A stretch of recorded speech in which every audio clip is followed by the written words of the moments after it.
The settlement on Drakkar Prime had been peaceful for 3 standard years, ever since the war ended. Rayan sat on the porch of his modest dwelling, watching the twin suns dip below the horizon, casting purple shadows across the alien landscape. His mechanical arm whirred softly as he lifted his cuppa, reminder of battles he'd rather forget. The screech shattered his evening calm. A small form burst through the crystalline trees, scales glinting bronze in the fading light. Rayan recognized her immediately, Zira, barely 6 cycles old, daughter of Callus the Scaled One. The little dragon's wings flapped desperately as she stumbled toward him, tears streaming down her reptilian face. "Mommy's sick," Zira cried, her translator struggling with her panicked speech. "She needs see you. Please, please." Rayan's blood turned cold. He set down his cup and knelt, letting Zira crash into his chest. "Slow down, little one. What happened to your mother?" "She burning. Inside burning." "Say only human doctor help." Zira's claws gripped his shirt. "You help wartime. You help now." The memories flooded back. Callus the Magnificent, they'd called her one of the fiercest warriors in the Drakkarian fleet. She'd been Rayan's unlikely ally during the Krell invasion, when humans and Drakkarians fought side by side against a common enemy. He'd saved her life when she took a plasma blast meant for his squad. She'd returned the favor twice over. "Take me to her," Rayan said, already moving toward his medical kit. They ran through the settlement, Zira's small form darting ahead. Other Drakkarians emerged from their dwellings, their eyes following the human veteran. Some nodded respectfully. They remembered the war. They remembered what humans had done for their people. Callus's home was one of the larger structures, built in the traditional Drakkarian style with crystallized heat stones forming the walls. Inside, Rayan found her collapsed on a thermal bed, her normally vibrant green scales dulled to a sickly gray. Her breath came in ragged gasps, each exhalation producing small flames that scorched the air. "Rayan," she rasped, her massive head turning toward him. "Forgive me for calling." He was already scanning her with his portable medical device, his combat medic training kicking in. What he saw made his heart sink. "Callus, this is Krell biotoxin." "How old wound?" she whispered. "From war. Thought it healed, but dormant, now active." Rayan's hands moved with practiced efficiency, pulling vials and injectors from his kit. The Krell had engineered this poison specifically to kill Drakkarians slowly, painfully. During the war, he'd seen dozens die from it, but he'd also learned how to treat it, knowledge few possessed because most human medics hadn't survived to share it.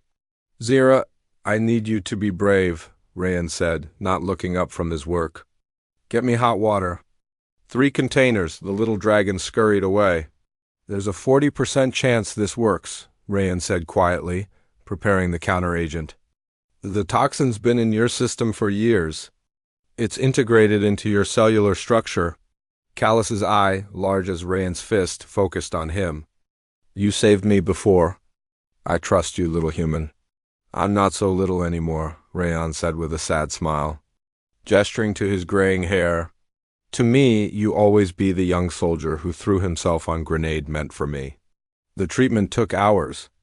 Rayan worked through the night, administering doses of synthesized antitoxins, monitoring Callus's vital signs, adjusting for her alien physiology. Zira sat in the corner, watching with wide, terrified eyes. Other Drakkarians gathered outside, their low humming a prayer song vibrating through the walls. Twice, Callus's heart stopped. Twice, Rayan brought her back dock as dawn broke. Painting the sky in shades of amber and gold, Callus's breathing finally steadied. The gray began to recede from her scales, replaced by hints of her natural emerald hue. Her internal temperature normalized. Zira rushed forward.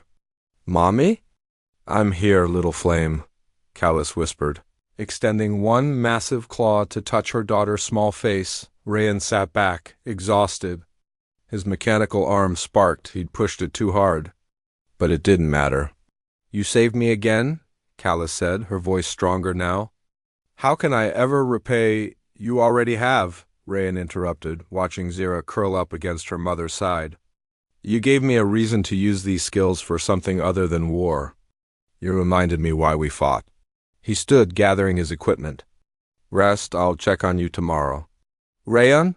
Callis called as he reached the door. Why do humans do this? Risk everything for others, even former enemies turn friends? He paused, considering the question he'd been asked 1,000 times by a dozen species across the galaxy. Finally, he smiled, a genuine expression that softened the hard lines war had carved into his face. Because someone has to. Might as well be us. As Rayan stepped outside, the gathered Dracarians parted respectfully. Young ones looked at him with wonder. Elder ones bowed their massive heads. In the distance, he could see human settlers emerging from their own homes. Beginning another day on this shared world, the war had ended 3 years ago. But its echoes remained in mechanical limbs, in old wounds, in biotoxins that awoke after years of dormancy. But so did something else, the bonds forged in fire. The friendships that transcended species. The simple truth that humanity's greatest strength wasn't its weapons or its technology. It was its refusal to abandon those who needed help, even when it broke. Them, even when it cost them everything, because that's what humanity did, the end.